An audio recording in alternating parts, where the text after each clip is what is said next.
Mi familia me cortó por ir a la universidad y no trabajar en la fábrica familiar, pero ahora me exigen darles $250,000 para rescatarlos. Esto ocurrió hace muy poco, pero el trasfondo viene de años atrás. Tengo 30 años en este preciso momento, pero cuando todo sucedía era mucho más joven. Crecí en un pueblo pequeño donde mi familia manejó una fábrica de muebles por 3 generaciones. Mi abuelo la fundó en los 60, mi padre la tomó en los 90 y ahora es turno de mi generación. En su mejor momento, la fábrica empleaba a unas 40 personas. Todo el pueblo conoce nuestro apellido y mis padres siempre repetían que el negocio pasaría a sus hijos. Tengo 2 hermanos mayores, Peter, de 37, y Héctor, de 35, y una hermana menor, Mia, de 29. El problema empezó en la secundaria. Se me daban bien las ciencias y las matemáticas, por lo que mi profesor de química me animó a postular a universidades fuera del estado. Decía que tenía potencial para ingeniería. Cuando lo mencioné en la cena, mi padre preguntó por qué perdería el tiempo en eso si el negocio necesitaba gente. Peter y Héctor se habían incorporado a la fábrica justo al terminar la preparatoria. Uno aprendía la parte operativa y el otro la de ventas. Mia aún estaba en la escuela, pero todos asumían que trabajaría en la oficina haciendo contabilidad. Igual postulé a 3 universidades.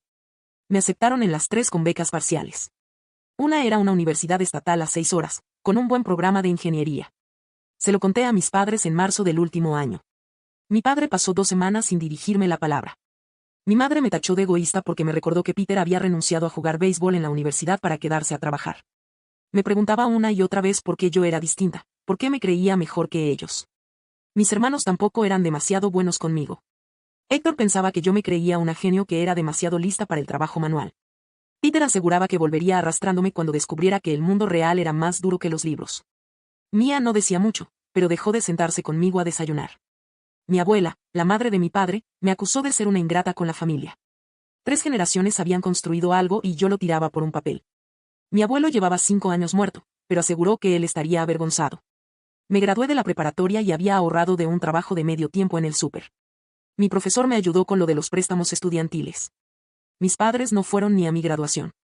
Alegaron un pedido grande en la fábrica, pero en realidad me odiaban. Peter y Héctor tampoco fueron. Mia sí fue, pero se sentó atrás con mi tía y no me habló después. No hubo fiesta ni nada que celebrar. Hice mis maletas y tomé sola un autobús a la universidad. Mis padres no se despidieron. Mi padre estaba en la fábrica y mi madre en la cocina. Crucé la puerta con 2 maletas y nadie me detuvo. Los primeros meses fueron duros en lo económico, pero aquí estoy, lo que significa que sobreviví. De casa nunca me llamaron, ni yo tampoco a ellos porque no veía el punto cuando parecían odiarme tanto. A veces supe cosas por mi tía, la misma de mi graduación, pero ese era todo el vínculo que había con mi familia. Comentaba que el negocio iba bien. Que Mia había empezado a medio tiempo en la oficina. Peter se había casado y Héctor estaba comprometido. Nadie me invitó a las bodas. Me gradué en ingeniería industrial y luego conseguí trabajo en la ciudad, a 3 horas de mi ciudad natal. Conocí a mi esposo allí. Salimos 2 años y nos casamos en el juzgado con 2 amigos de testigos. No invité a mi familia porque no le vi sentido. Él sabía la situación y estaba bien con que no los invitara. No eran de los que querían que me arreglara con mi familia. De hecho, tuve un novio que exactamente quería eso. Nos fue bien y compramos una casa. Vivíamos cómodos. A veces pensaba en mi familia, pero no buscaba contacto. Pasaron 12 años. 12 años de nada. Sin llamadas, cartas ni correos. Me perdí el funeral de mi abuela porque nadie me avisó que murió. Me enteré 3 meses después por redes sociales. El mes pasado, recibí un correo a la dirección del trabajo. Entró por el formulario de contacto de la web. El asunto decía emergencia familiar, y el remitente era mi padre. Deben haberme encontrado por internet, ya que mi nombre aparece en la página de la empresa donde trabajo. El correo no decía mucho, solo que necesitábamos hablar porque era importante. Incluía un número y nada más. Con mi esposo decidimos no contactar a mi padre porque no había nada de qué hablar. Una emergencia era la muerte de un familiar, pero nadie me había informado, por lo que no imaginaba algo más importante que eso. Como no llamé o respondí la llamada, mi padre volvió a enviar un correo mucho más largo dando detalles de lo que sucedía. Necesitaban ayuda porque el negocio estaba mal. Esa era la importante emergencia para contactarme luego de años. Habían pedido préstamos para modernizarse hace 5 años, pero el mercado cambió y las grandes tiendas importaban muebles más baratos. Estaban perdiendo clientes en cantidades. Necesitaban dinero urgente. Iban tan atrasados con los pagos que el banco amenazaba con la ejecución. Les hacían falta $250,000 para mantenerse. Pensaron que por trabajar en una empresa y tener mi nombre en el sitio web era muy importante y valía millones, pero aunque quisiera ayudar, no tenía esa cantidad.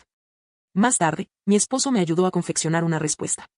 Podría haberlo dejado estar, pero pensaba que los correos no se detendrían si no les daba una respuesta. Y la respuesta era no. Solo que no fue solo eso. Mi respuesta fue: me trataron como muerta y ahora venían por dinero. Lo mejor que podían hacer era seguir pensando que lo estoy y buscar ayuda en otro sitio. Y antes que digan que tengo que hacerlo por la familia, quiero dejar muy en claro que ustedes no son mi familia. Me criaron porque tuvieron la obligación de hacerlo, pero mi título pomposo, como lo llamaron cuando no quisieron que fuera a la universidad, no va a ayudarlos. Y si piensan que les debo algo o que obtuve el título gracias a ustedes, pueden olvidarse de eso porque es lo más alejado de la realidad. Y luego lo firmé con mi nombre y el apellido de mi esposo, para que quede claro que ni siquiera eso compartía con ellos. Luego de eso bloqueé el correo, en caso de que mi padre estuviera con ganas de escribir una respuesta. Por eso pasaron unos días y llegó un correo de mi madre. El enfoque de mi madre era diferente, pero la esencia del correo era la misma. Estaban orgullosos aunque no lo demostraran, pero el negocio era todo para ellos. Si no obtenían el dinero, lo perderían, y con eso también muchos trabajos. Como el de Peter y Héctor, que tenían familia. Peter con 2 hijos, Héctor con 1 y otro en camino. Era la única que podía ayudar, porque el banco ya no podía darles más dinero y no tenían a nadie más a quien recurrir. Que me había ido bien y solo necesitaban un préstamo. Prometían que me devolverían el dinero. Sin embargo, si el negocio iba mal, que le preste dinero no serviría para nada. Solo le daría algunos meses más de vida hasta que vuelvan a la misma situación. Entiendo lo orgullosos que están de la fábrica, pero era un caso perdido que nunca me devolvería el dinero. Además, no tenía esa cantidad ni ganas de prestárselas. Por eso no respondí. 2 días después, mi esposo y yo llegamos por la tarde a casa y mis padres estaban esperando en su camioneta. No los veía desde que me fui de casa, pero estaban iguales, solo que un poco más viejos. Mi padre insistió en que teníamos que hablar, pero les respondí que no había nada que hablar. Mi madre empezó a llorar y decía que estaban desesperados. Que no tenían a quien más acudir y que el banco les quitaría todo. Repetí que ya había dicho que no. Mi padre mencionó que no podía seguir enojada por eso cuando habían pasado tantos años. Pero no estaba enojada por eso, solo porque en todos esos años nunca les importé hasta que necesitaron dinero de mí. Mi madre me tomó del brazo para decirme que lo sentía y que cometieron errores, pero querían arreglarlo. Lo cual era una enorme casualidad, que quisieran arreglar sus errores justo cuando necesitaban dinero. Si no necesitaban dinero, ¿estarían aquí montando esta escena? Yo creo que no. Mi padre comenzó a hablar con mi esposo y a apelar su costado familiar, como mi padre lo llamó.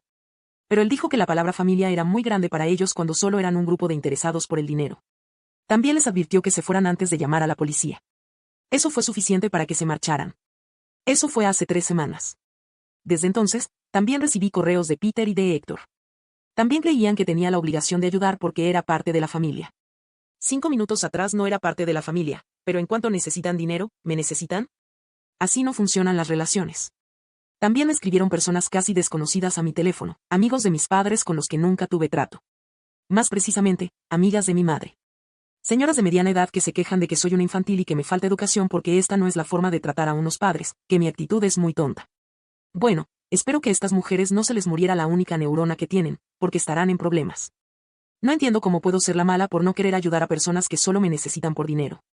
O estas personas son igual que mis padres, o son tan poco inteligentes que es un milagro que aún sigan vivas. Mi esposo opinó que habláramos con una abogada por acoso. No sabía si calificaba como acoso, eran correos y mensajes de texto, pero no paraba. Cada pocos días, algo nuevo. Mi tía, la que antes me actualizaba, fue la única cuerda de toda esa familia. De mis padres puedo esperarlo, pero genera demasiado asombro la clase de gente que defiende esto de mis padres. No les debo nada y no voy a ser la persona más madura que les dé dinero, que no tengo, para llevarme bien con ellos. No estoy necesitada de amor y no soy una arrastrada. Edición. Sí, yo también estoy sorprendida de la cantidad de mujeres proyectando. Deben ser como mis padres, por eso sus hijos tampoco las deben querer y encuentran en mí la forma de desquitarse. Es la única manera en que puedo entender que estén de su lado y que estén tan invertidas en mis problemas. Incluso conozco una que solo ha escrito insultos mientras trabajaba con la iglesia, lo cual es aún más cómico si no fuera triste. He estado pensando en cómo comenzó el acoso, debido a que estamos hablando con una abogada. Por eso creo que mis padres perdieron mi número todos estos años, y solo lo han recuperado para presionarme. Por eso comenzaron con un correo. Lo que muestra lo mucho que les importa mi persona. Actualización 1. Gracias por el apoyo, realmente les agradezco. Reddit parece ser un buen sitio para publicar estas cosas, porque en Facebook solo recibí mensajes de odio de religiosos hablando de la importancia de la familia y llamándome nombres. Es el tipo de personas que serían amigos de mis padres, la clase de amigas que me enviaron los mensajes que comenté en mi anterior publicación. Mi esposo y yo hablamos de la opción legal, como ya les adelanté en una edición. 2 semanas después de la publicación, nos reunimos con una abogada. No sabíamos que todo lo que estaban haciendo mis padres podía ser acoso, pensábamos en cosas más graves, pero la abogada explicó que sí, en caso de que continuaran luego de decirles que se calmaran. Propuso enviar cartas de cese y desista a todos los que me escribieron. También podíamos solicitar una orden de alejamiento si mis padres volvían a presentarse. La consulta y presentar los papeles costó $300. Entonces mis padres volvieron a aparecer nuevamente en nuestra casa. No entiendo cómo han visto mi casa y tenemos $250,000 por ahí tirados. Estamos cómodos, no tenemos grandes deudas y tomamos vacaciones, pero esa cantidad de dinero está en otra liga. Mi esposo abrió, y cuando abrió, vio a mis padres con unas carpetas. Mi padre preguntó si podían pasar de forma cortés.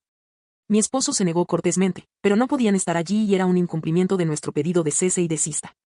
Mi padre alegó que habían manejado horas, pero mi esposo respondió que ya había sido clara. Empezó a cerrar y mi padre puso la mano en la puerta. Mi esposo jura que no vio que pusiera su mano, y le creo. No nos interesa ser violentos con ellos, aunque algunas personas en los comentarios dijeron que lo merecían. Como resultado, mi padre terminó con sus dedos atrapados. No estaban rotos, pero probablemente con mucho dolor. Amenazó con demandarnos por atacarlo, y propusimos llamar a la policía en ese momento, con nuestra orden de cese y desista. No es una orden de restricción, pero es suficiente para que la policía supiera que no queríamos contacto con ellos. No los arrestarían, pero demostrarían nuestra versión. Mi padre seguía gritando que nos iba a demandar, y que sería por más del dinero que necesitaban. Mi madre intentaba calmarlo, y le pedía que dejara de discutir para que pudiéramos conversar. Mi esposo les pidió que se fueran de la casa o que pudiéramos llamar a la policía y que fueran los intermediarios. Mi madre era la más sensata de los dos y le pidió que se fueran, pero mi padre solo hizo un berrinche, tiró todas las carpetas y se fueron. Allí fue donde pudimos ver qué decían las carpetas. Era básicamente un plan de reestructuración. No porque supiera, sino porque mi esposo se lo mostró a un amigo que trabaja con estas cosas. Era el plan para que mi préstamo les permitiera salir adelante y recuperarse en pocos años, pero según la persona que sabe, las cifras estaban muy infladas. Debían tener un crecimiento espectacular, más allá de lo que el negocio había visto jamás. Durante una semana no supimos nada y supuse que la amenaza de demanda de mi padre se había olvidado. Luego me llamó mi tía. Mi padre en realidad había consultado con abogados para demandarnos por daños, pero el único abogado que quería tomar su juicio dijo que le conseguiría $8,000 en el mejor de los casos. El resto les dijo que no tenían caso si ellos se presentaron en nuestra casa luego de una orden de cese y desista, junto a su historial de acoso. También sabía que en el pueblo se hablaba mucho de mis padres y que el apellido ya no era bien conocido. Al menos mi publicación en Facebook tuvo algún desarrollo importante, porque hasta ahora solo había recibido ataques de religiosos y señoras con derecho. 2 días después, recibí un mensaje de Mía en una red social diferente. Es la única con la que no había tenido algún tipo de contacto en este tiempo. También fue la única con una disculpa sincera y sin mencionar nada del dinero. Ese mensaje me hizo dudar. Mía tenía 16 cuando me fui, era una adolescente. Ella no decidió cortarme, pero tampoco me buscó en 12 años. Tampoco puedo confiar en ella. La semana pasada me enteré de que la fábrica cerró. Mi tía me mandó una nota del periódico local con el cierre tras 60 años. Decía que se habían declarado en bancarrota, y que el banco ejecutó la hipoteca del edificio y el equipo. Me sentí mal por algunas personas que perdieron su empleo y porque la fábrica era un pilar de la economía del pueblo. Pero sigo sin sentirme responsable, porque no ha sido mi responsabilidad que fuera a la quiebra. Y aunque hubiera aceptado ayudar, no tenía $250,000, que era lo mínimo que necesitaban.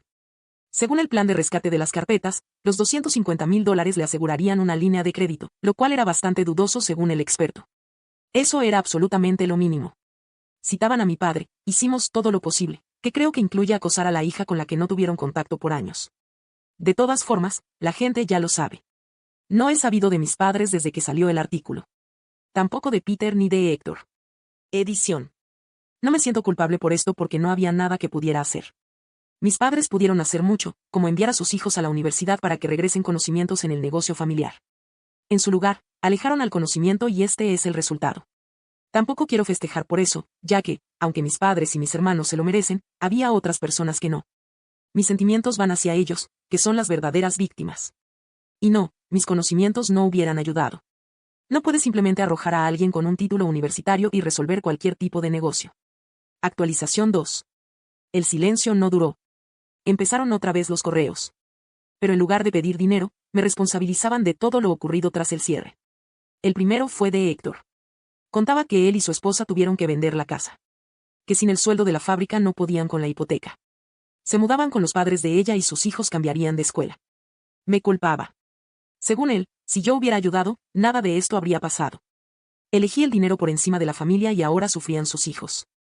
Esta sería la norma en los correos de mi familia, Yo no les había dado un dinero que no tengo, para salvar un negocio que no veo hace 12 años y nadie responsabilizándose por eso. Detallaba lo difícil que era, las discusiones con su esposa, los comentarios de sus suegros, su hijo llorando por dejar a sus amigos. Quiero que sepas lo que nos hiciste, remató. No respondí. Una semana después, escribió Peter. Decía que tuvo que tomar un trabajo en un almacén a 2 pueblos. Que la paga era menor que la que tenía en la fábrica.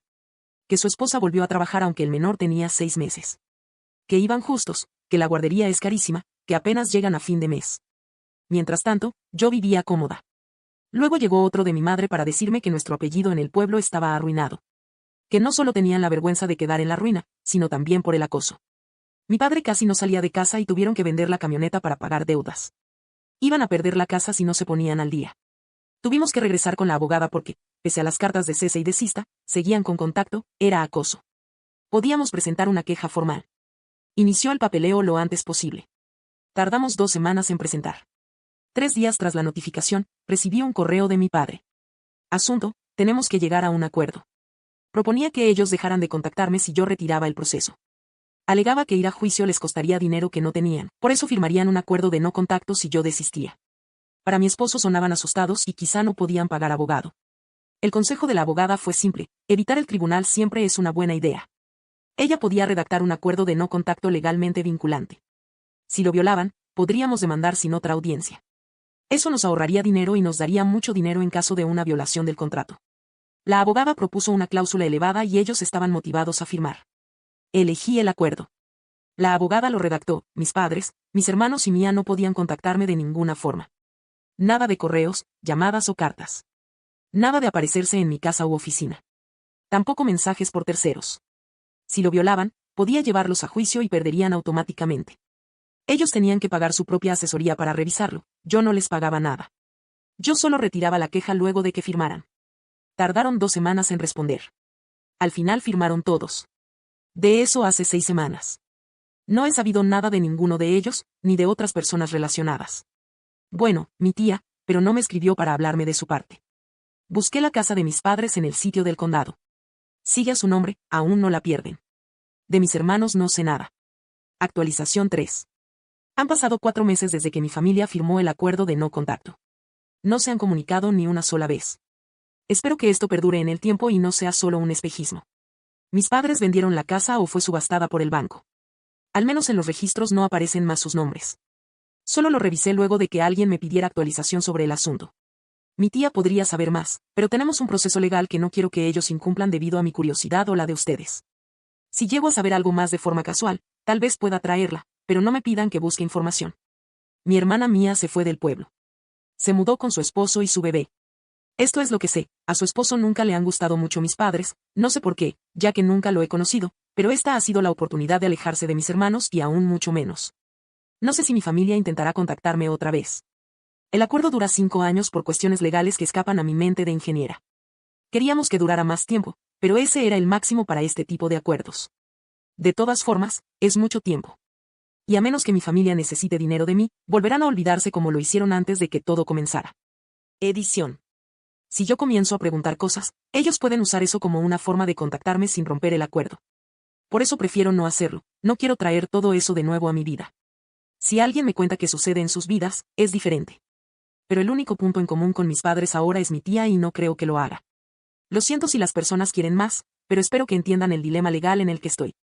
Actualización 4. En este tiempo desde la última actualización, han sucedido algunas cosas, pero quiero transmitir tranquilidad, mis padres no rompieron el acuerdo.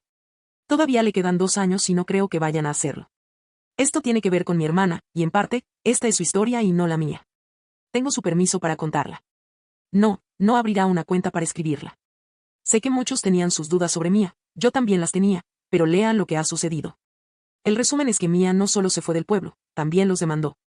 Tuvimos un acercamiento luego de que ella me escribiera para decirme que sabía que esto rompía el acuerdo que también firmó, pero que necesitaba contarme algunas cosas y yo podía demandarla si quisiera.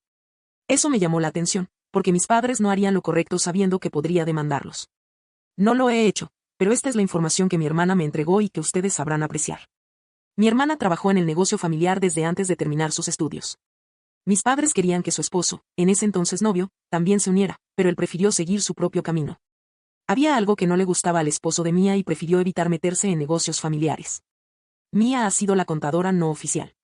No tiene licencia para ejercer, pero ha llevado los libros contables que luego se presentan a un contador licenciado. Entonces ha visto muchas cosas respecto al manejo del dinero de mis padres y hermanos que la han alterado. Es necesario que sepan que mis padres les dieron a mis hermanos una parte de la fábrica a cada uno.